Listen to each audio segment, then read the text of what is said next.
We made almost 30 kgs of soap. This is for bulk order and giveaways. చాలా మందికి చాలా doubts ఉంటాయి. మీ soap నేను ఎందుకు వాడాలి, ఏంటంత గొప్ప అని మీరు అనుకోవచ్చు. ఆగండి, నేను చెప్తాను ఎందుకు యూజ్ చేయాలో. ఇది కంప్లీట్గా హ్యాండ్మేడ్ సోప్. స్టార్టింగ్ నుంచి ఎండ్ వరకు చాలా పేషెన్స్తో మేము ఈ సోప్ ప్రిపేర్ చేస్తాం. We use fresh juices and pulps. అదేంటి జ్యూసెస్ అండ్ పల్ప్స్ యూజ్ చేస్తున్నారు, సోప్ పాడవదా అని అడుగుతారు. మేము యూట్యూబ్లో లేకపోతే ఎక్కడో రీల్స్ చూసి ఏదో ఫార్ములేట్ చేసి ఇవ్వట్లేదు. Have lot of experience in soap making. Question అడుగుతా, సీరియస్గా ఆన్సర్ ఇవ్వండి. మీరు పచ్చళ్ళు పెడతారు, పచ్చళ్ళు అనేవి రాగానే యూజ్ చేసి పెడతారు, కానీ అది సంవత్సరాల పాటు ఎలా నిలువ ఉంటుంది? దాంట్లో మీరు ఏమైనా ప్రిజర్వేటివ్స్ ఆర్ అడిటివ్స్ యాడ్ చేస్తున్నారా? Put oil in that, and oil ఒకటే ప్రిజర్వేటివ్గా పనిచేస్తుంది. అండ్ మార్కెట్లో దొరికే రియల్ ఫ్రూట్ జ్యూసెస్ అని చెప్తారు, అవి ఎలా నిలువ ఉంటున్నాయి? వాటిని ఎందుకు క్వశ్చన్ చేయట్లేదు?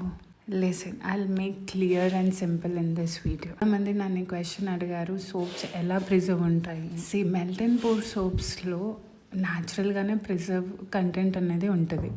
And more we add oils and ఒక టెక్నిక్ ఉంటుంది, ప్రిపేర్ చేసే విధానం కూడా ఉంటుంది. సో కరెక్ట్ ప్రాసెస్లో correct ingredient quantity and select చేసుకునే ఇంగ్రీడియంట్ ఏ ఫేజ్లో వేస్తున్నారు అనేది చాలా ఇంపార్టెంట్. మీరు కనుక చాలా హాట్ ప్రాసెస్లో మిక్స్ చేస్తే డెఫినెట్గా పడవుతాయి.